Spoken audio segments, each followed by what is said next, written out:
The execution of Jesus of Nazareth is one of the most well-known stories in human history. We believe we know every detail, as though we already have it all memorized: the Garden of Gethsemane, the kiss of Judas, the trial before Pilate, and finally, Golgotha. But that rock, that absolute certainty, begins to crack when we look up close. Behind the narrative that was handed down to us, there lies a different story, darker and infinitely more complex. Centuries have been spent searching for divine meaning or factual confirmation within it. We are going to treat this event as a crime scene, and our lead investigator will be an analytical intelligence, impartial and purely logical, a system we call Axiom. Axiom was given everything known about those crucial hours: the four Gospels, apocryphal texts, writings by Roman and Jewish historians, archaeological data, and forensic research. The question was one and only one: what really happened? The answer the system began to piece together changed everything. The first conclusion, which we call the canon, revealed that the four main witnesses do not merely contradict each other on details. They describe fundamentally different events. What we have is a legend stitched together, whose seams are still visible. We have in our hands four documents: the Gospels of Matthew, Mark, Luke, and John. For our analysis, these are testimonies, written decades after the fact. Mark offers the earliest and most grounded draft. Matthew and Luke use it as their foundation, but each adds their own spin, one focused on prophecy and the other on a more humanist portrait. And then there is John, who rewrites the rules entirely, presenting a nearly divine Jesus and a completely different timeline. When we cross-reference these four texts, the system identified more than 150 significant contradictions. The scale of the problem becomes clear in the last 24 hours of Jesus' life. It all begins in the darkness of Gethsemane. Matthew and Mark tell us that Judas betrayed his master with a kiss, a signal for the guards. It is the classic image of betrayal. But in John's account, there is no kiss. Jesus himself walks toward the group and announces who he is. The force behind his words is so powerful that the guards fall to the ground. A secret conspiracy requiring a signal, or an open confrontation? Both could not have happened. At that same moment, a disciple cuts off the ear of Malchus, a servant of the high priest. As for who did it, 3 Gospels keep the attacker anonymous. Only John, decades later, names the man, Simon Peter. And the ear? 3 evangelists ignore its fate. But Luke, the physician, adds a detail found nowhere else. Jesus touches the ear and heals it, a miracle in the middle of his own arrest. Why would the others have forgotten such a powerful detail? The picture begins to fall apart, and then come the trials. Any legal analysis of the proceedings described in the Gospels reveals a critical flaw. The trial process violates every law of the era. The Sanhedrin trial takes place at night on the eve of Passover, with false witnesses and a verdict delivered the same night. Each of these points was a serious violation of Jewish law. It resembled less a trial and more the script for an execution. In Pilate's court, the story grows even more glaring. Here, a governor known for his cruelty suddenly appears lenient and indecisive. An analysis of his historical profile shows that the behavior described in the Gospels is almost entirely incompatible with his real personality. A Roman administrator with absolute power would not negotiate with a mob. Finally, the last act, the final words. They should be the heart of the story, yet not even on this do the witnesses agree. Matthew and Mark record a cry of pure anguish in Aramaic: my God, why have you forsaken me?" It is the lament of a broken man. In Luke, the scene shifts. Jesus is in control, forgiving his executioners, and in John he stands firm on the cross as though commanding the moment, declaring his mission accomplished with a triumphant, "It is finished." More than just different words, we see 3 states of mind that could not possibly coexist, ranging from total despair to serene composure, and finally, to divine majesty. These are 3 different characters, crafted by 3 authors with 3 distinct purposes.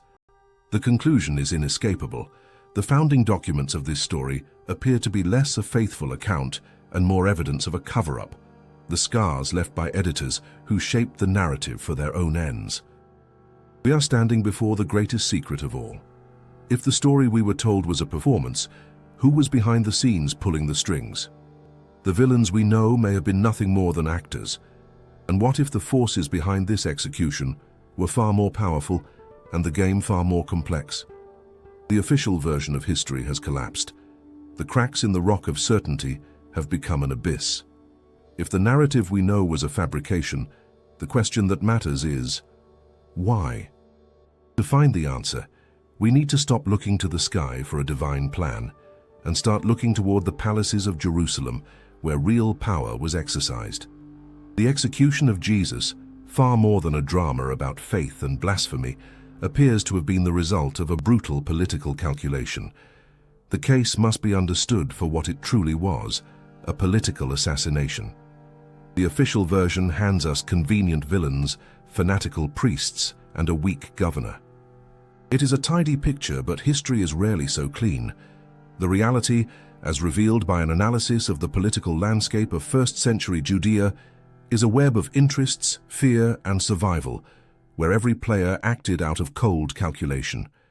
At the top of the pyramid sat the Sanhedrin and its leaders, Caiaphas and Annas. In the Gospels, they are the guardians of the faith, but that is merely the mask. The high priests of that era were not just spiritual leaders. They were the wealthiest aristocrats, collaborators whose position and fortune depended on their loyalty to Rome. Their primary function was to ensure stability, collecting taxes, and crushing any sign of rebellion. A large-scale revolt would mean the loss of power, wealth, and very likely their lives. Into this powder keg on the eve of Passover, with Jerusalem packed with pilgrims, enters Jesus of Nazareth. His popularity is growing, crowds follow him. He speaks of a kingdom, a word that to the ears of a Roman informant sounded like a threat. But the last straw was not a sermon. It was a specific action, the cleansing of the temple. In the canonical version, it is an act of righteous fury. But an economic analysis reveals something different. The commerce in the temple was a monopoly controlled by the families of the high priests. It was the primary source of their immense wealth. When Jesus overturned the tables, he struck directly at the financial empire of the elite. It was a declaration of war. Even so, the greater risk was his popularity. The likelihood of riots was extremely high. Any disturbance would draw in the Roman legions. The result would be a massacre and the removal of the ruling class. In the Gospel of John, Caiaphas utters the phrase that is the key to everything. It is better that one man die for the people than that the whole nation perish. The words of a pragmatic, cold, and calculating politician. Jesus had become too great a risk. He needed to be eliminated swiftly, quietly, and preferably by someone else's hand. The charge of blasphemy was a pretext for internal consumption. To execute him, they needed the approval of the occupying authority.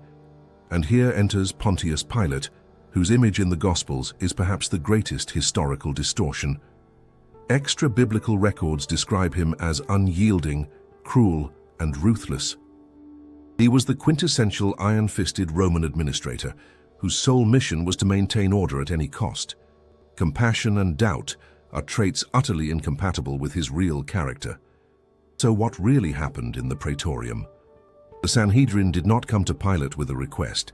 They came with a solution. They brought him the leader of a potential uprising, having done the dirty work themselves. For Pilate, it was the ideal scenario. He could dispose of a threat, and the blame would fall on the Jews themselves.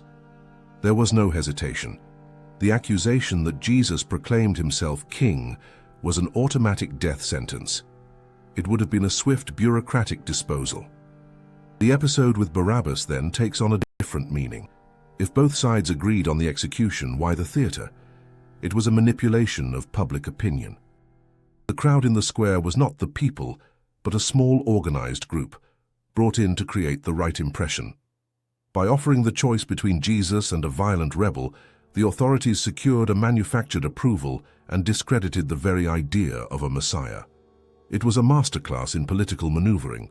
The death of Jesus was not the result of a religious misunderstanding.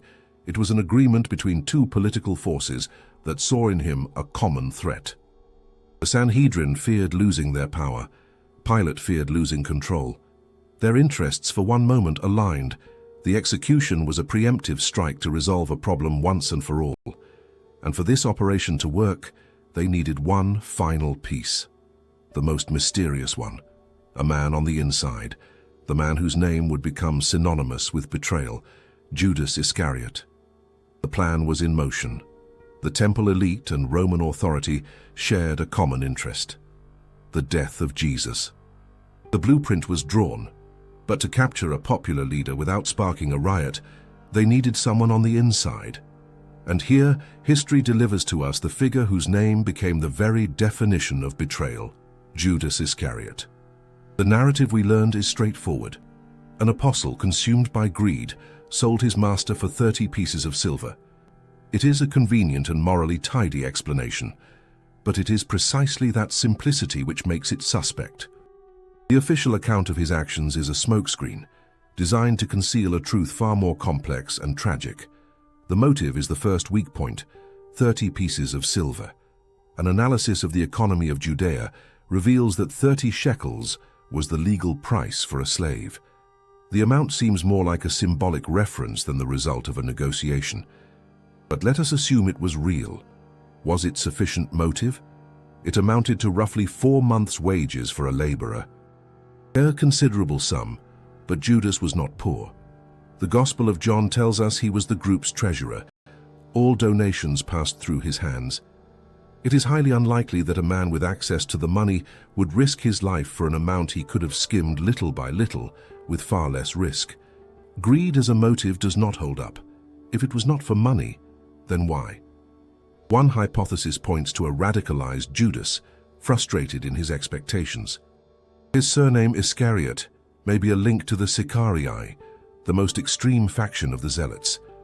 It is possible that Judas joined Jesus, seeing in him the warrior Messiah the people were expecting, the one who would finally lead a rebellion. He saw the miracles, heard the speeches about the kingdom. He was waiting for the order to strike. But the order never came. Instead of rallying for war, Jesus spoke of loving your enemies. The disappointment must have reached its peak in the final week. The triumphal entry into Jerusalem was the moment. But instead of leading a revolt, Jesus spent his days in debates. For a revolutionary, such behavior would have looked like hesitation. And then his act takes on a different logic. The act transcends betrayal. It was a calculated provocation. Judas's intention may not have been the death of his master, but rather to force his hand. By handing him over, he created a crisis, a final confrontation. Either Jesus would unleash his power to destroy his enemies and ignite the revolution, or all would be lost.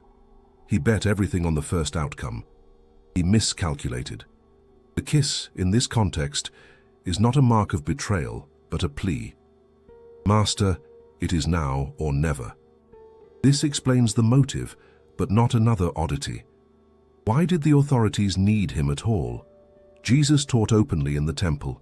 His face was well known. The answer is tactical. They needed someone to lead them to him, in silence under cover of night.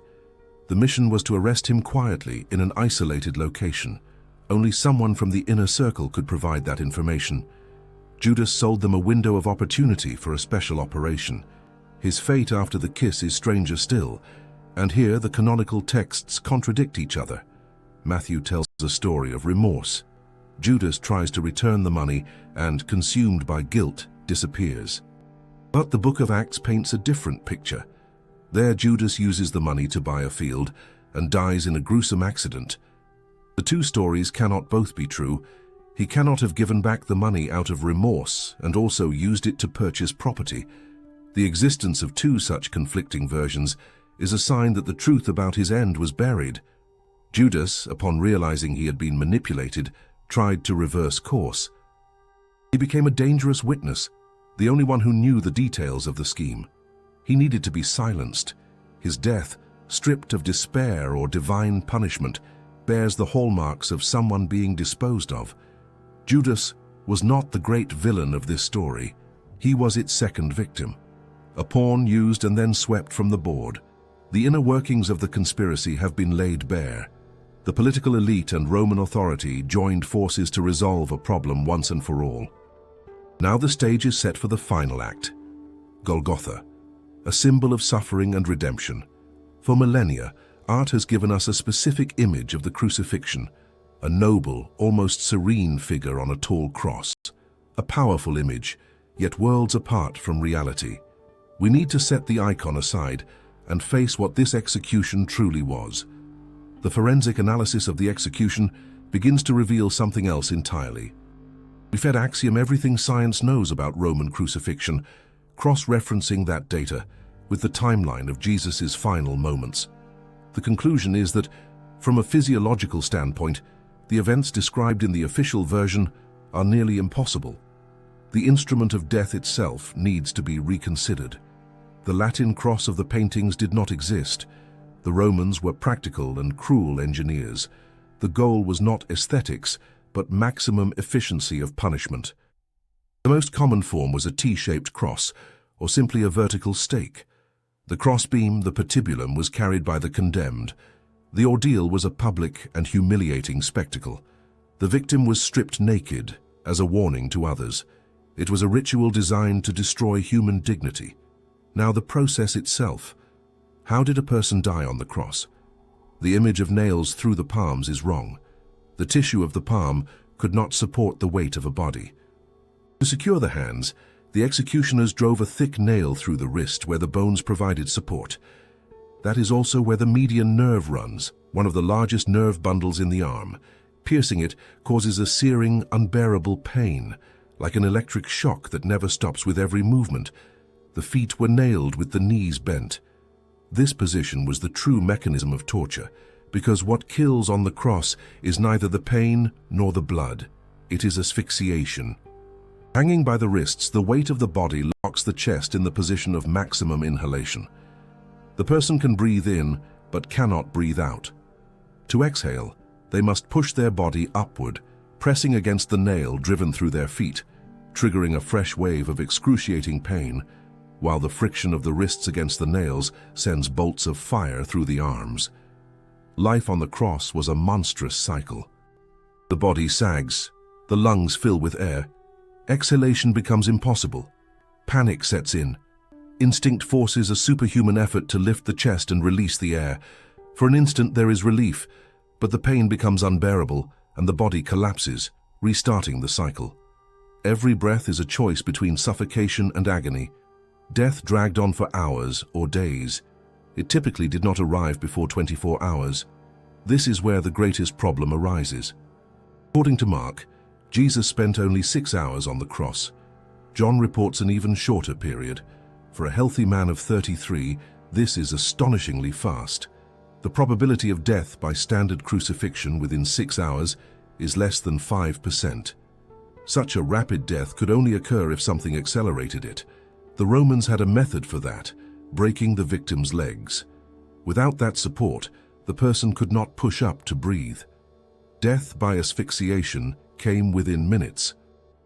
And here lies the paradox. John tells us the soldiers broke the legs of the 2 other condemned men, but when they reached Jesus, they saw he was already dead. His rapid death was not the result of an order, but something that happened on its own, which only deepens the mystery.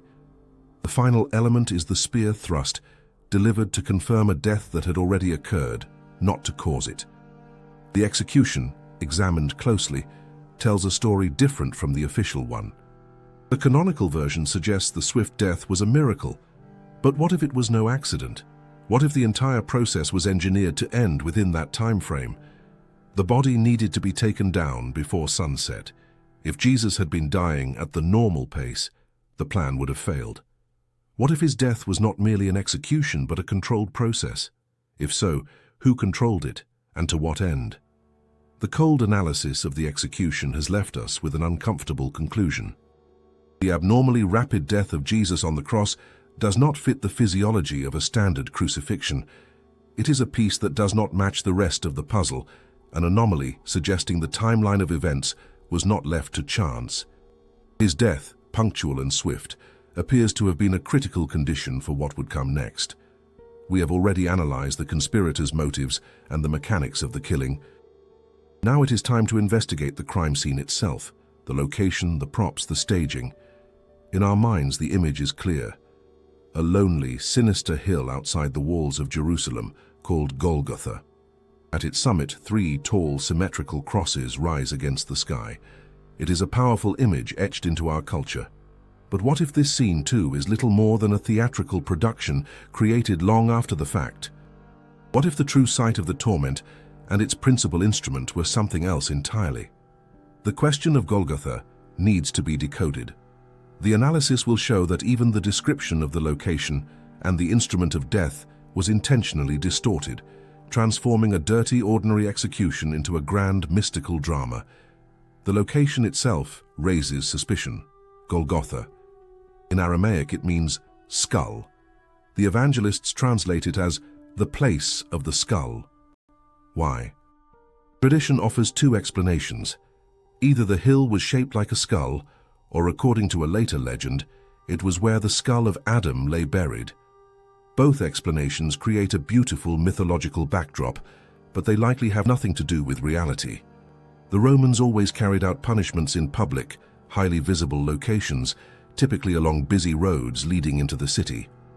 Golgotha was most likely nothing more than the official place of punishment, a well-known spot that earned its grim nickname from the bones and skulls of earlier victims who did not always receive a proper burial. And what about the image of the hill? Archaeological excavations at the 2 most likely sites do not confirm the existence of a prominent, isolated hill in the 1st century. It was more likely an abandoned quarry or a small rocky outcrop, no majestic mountain or natural amphitheater. Just a patch of wasteland near a road, chosen for logistical reasons and to serve as intimidation. The image of the solitary hill is a later invention by artists and theologians who needed a more dramatic setting. The reality was far dirtier and more mundane. If the location was unremarkable, what about the tool of execution that became the symbol of a world religion? The cross. We are so accustomed to its image that we never question whether it really looked that way. A linguistic analysis of the original New Testament texts in Greek reveals something surprising. The key word the evangelists use to describe the instrument is stauros. In our translations, it is unequivocally rendered as cross. But in 1st century Greek, its meaning was far broader. In Greek, stauros primarily meant a vertical stake, a post, any sharpened piece of wood driven into the ground. The exact shape of the execution tool is not clear from the text. It was imagined later. Archaeology, for its part, is silent. Wooden instruments do not survive 2,000 years in the soil. In the entire history of archaeology in Palestine, no Roman cross has ever been found. There is only one incredibly important piece of evidence.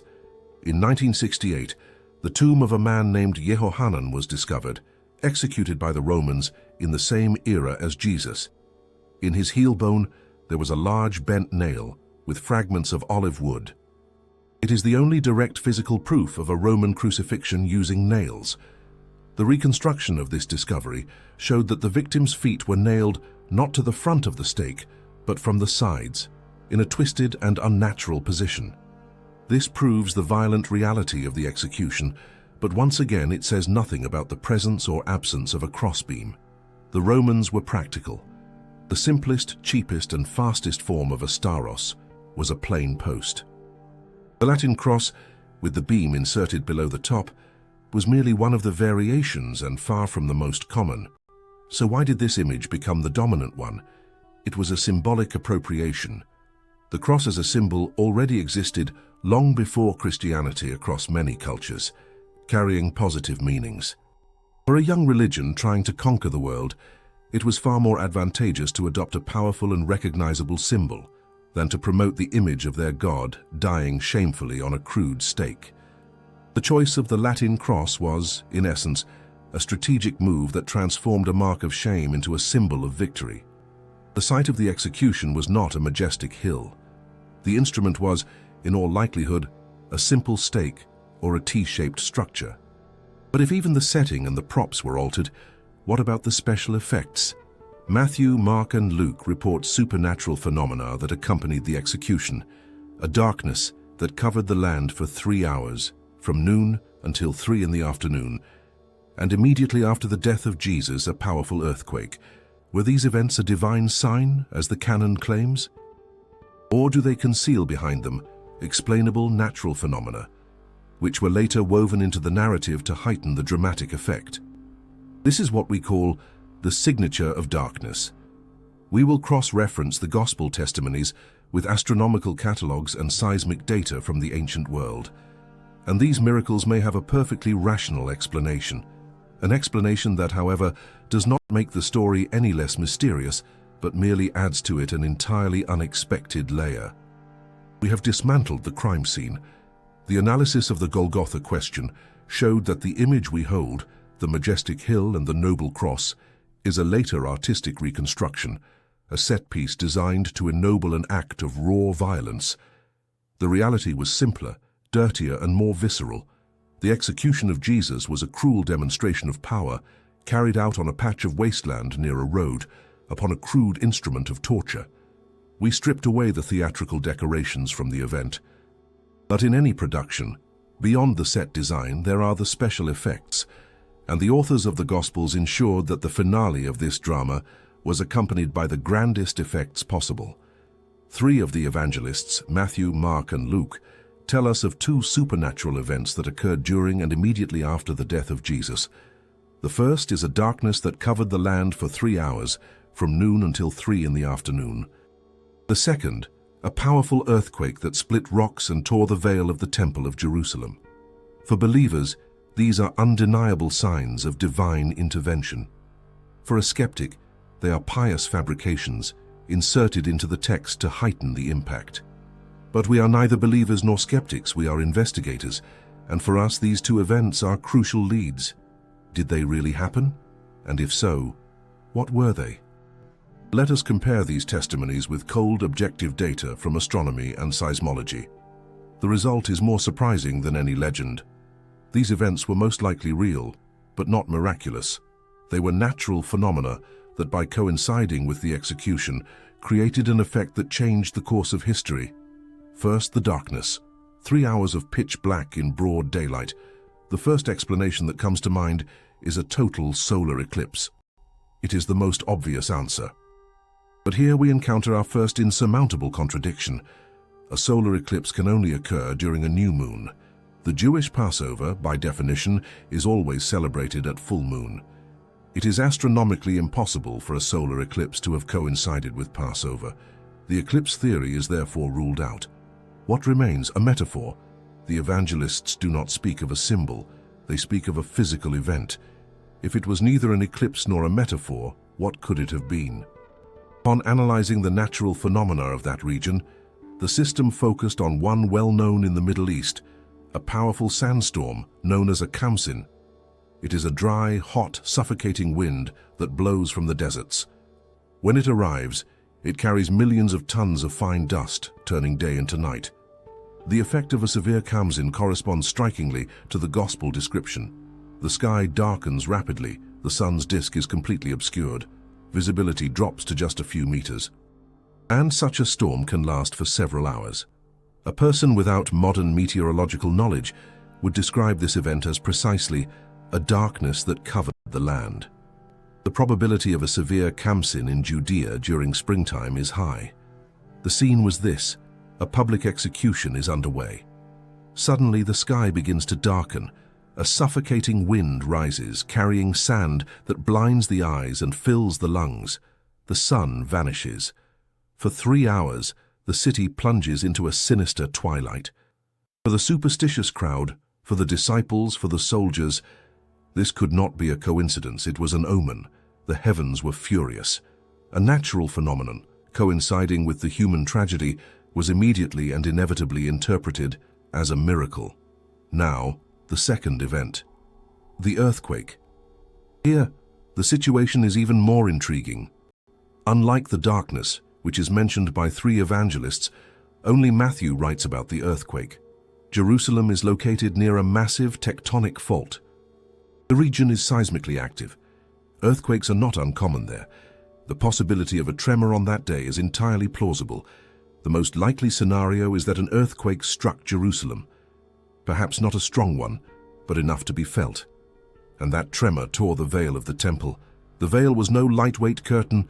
It was a massive, heavy tapestry up to 18 meters tall, the symbol of the separation between God and man. A sudden tremor could have toppled its support, causing the fabric to tear under its own weight. For the witnesses, it was a shocking sight, the holiest of places suddenly exposed, and it happened at the precise moment when the man accused of blasphemy was dying on the cross. The connection was obvious. Matthew, who was writing for a Jewish audience, understood the power of that symbol. He did not merely record the event, but amplified it, adding apocalyptic details such as rocks splitting apart. He transformed a real event into a cosmic catastrophe. With this, the signature of darkness gains an explanation.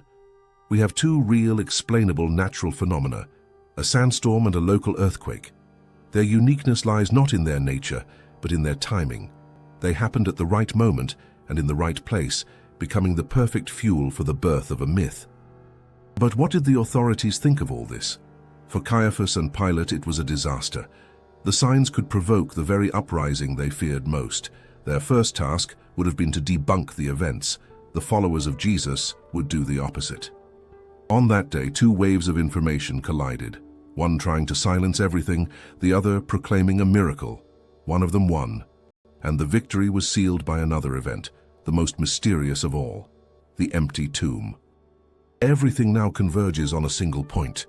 We have braved the crossfire of contradictions, unraveled the political motives, and examined the forensic evidence. We have proven that the canonical story is a facade, a legend crafted with mastery. Now, it is time to see what that facade conceals. The reconstruction of events reveals a brutal scenario. It is the synthesis of all the data collected.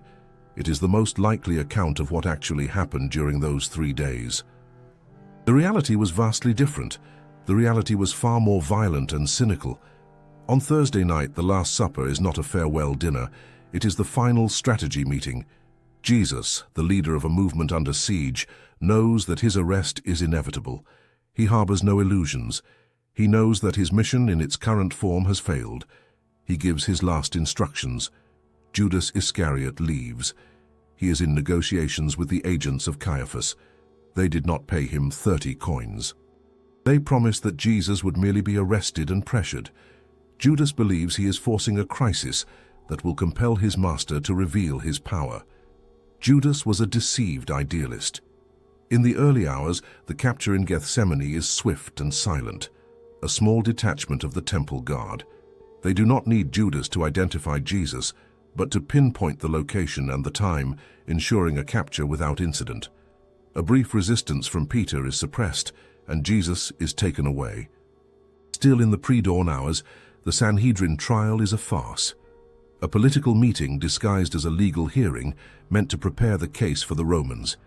They need a religious charge, blasphemy, for internal consumption. But for Pilate, they prepare an indictment of treason against the state. At dawn on Friday, Jesus is brought before Pontius Pilate. There are no philosophical debates. Pilate, a cruel administrator, sees a problem that his collaborators have delivered on a silver platter. The charge is clear and direct. This man proclaims himself king. For a Roman governor, that is a death sentence. The episode with Barabbas is political theater, staged for an organized claque. The choice between Jesus and a rebel is a public mockery of the very idea of messianism. Pilate's decision is instantaneous. The sentence, crucifixion. During the morning and afternoon before the execution, Jesus is subjected to a severe flogging. This act causes blood loss and shock and is a key element of the plan. The ordeal begins on a patch of wasteland. The slow death by asphyxiation begins until the protocol deviates. The execution must end before sunset. Dragging it out for days would create a problem. Around 3 in the afternoon, Jesus says, "I thirst." It is a prearranged signal. A soldier offers him a sponge soaked in vinegar. But according to the reconstruction, there was something more. A fast-acting substance, perhaps hemlock-based, which causes rapid respiratory paralysis. This explains the abnormally swift death. To an observer, it looks like death from exhaustion. In reality, it was a controlled euthanasia, a murder disguised as an execution. As evening falls on Friday, Joseph of Arimathea and Nicodemus receive permission to take the body. This is part of the authorities' plan. The body needs to disappear. The burial is rushed. The body is placed in a new tomb and guards are posted. The guard is not there to stop the disciples, but to secure the area for the next phase. Under the cover of Saturday's darkness, another group arrives. They are not the disciples. They are men loyal to Caiaphas or Pilate. The tomb is opened. The body of Jesus is removed and buried in a secret location, most likely a common grave. The objective was to prevent the tomb from becoming a shrine. The tomb is sealed again, with the stone rolled away to simulate a robbery. And on Sunday at dawn, the women find the tomb empty. Their shock is genuine. Peter and John confirm what the women saw. The body has vanished. Chaos erupts. The authorities launch a disinformation campaign, claiming the disciples stole the body. Over the next 40 days, the apostles are devastated. Then, a leak occurs. Someone on the inside of the plot reveals the truth. The body was taken by the authorities. At that moment, the apostles realize the weapon they hold in their hands. Their enemies have fallen into their own trap. They cannot produce the body to refute any story. And then, a brilliant strategy is born. Instead of accusing the authorities, they proclaim the resurrection. They take the narrative of the body vanished and transform it into their greatest proof. And so, the picture comes together. This is the story of a political leader eliminated by corrupt elites. It is the story of a botched attempt to bury the evidence. And it is the story of how a group of desperate followers, armed with compromising information, turned defeat into the greatest victory of all, creating a myth that proved stronger than reality. We know what happened. The final question, and the most important one, is why? Why was the truth buried so deep, and why did the legend become so powerful? The answer lies in utility. The truth served few and brought danger. The legend served everyone, and no one could stop it. The apostles, in possession of the secret about the stolen body, had a choice. Exposing the truth would have led to a riot, a Roman massacre, and the end of their movement. They would be remembered as martyrs of a lost cause. But the legend of the resurrection was different. It offered something the truth never could: victory over humanity's greatest enemy, death itself. A story about a political martyr interests historians. A story about a God who dies and returns to offer eternal life interests everyone. It was a stroke of genius. This strategy was perfected by a man who never even witnessed the events, the Apostle Paul. He took the fact of the empty tomb and transformed it into the central dogma of a new global faith. For Paul, the historical Jesus, the man, was secondary. What mattered was the cosmic Christ, whose death and resurrection were the guarantee of salvation for all humanity.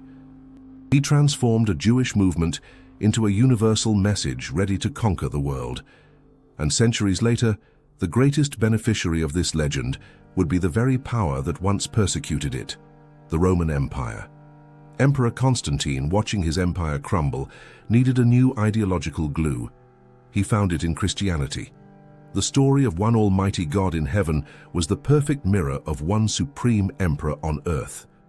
The legend, born from a conspiracy in Jerusalem, became the official religion of the greatest empire the world had ever known. The truth was buried because the legend was simply more useful. It built churches, crowned kings, and shaped Western civilization. Our investigation does not seek to destroy, but to understand. To understand how history is written, how myths are forged, and how a well-told narrative can be more powerful than any army. And with that, the investigation comes to a close. If you like this investigation, subscribing to the channel helps us expand the Axiom Investigation Project. We would love to read your thoughts on the video's subject in the comments and your suggestion for the next topic to be covered.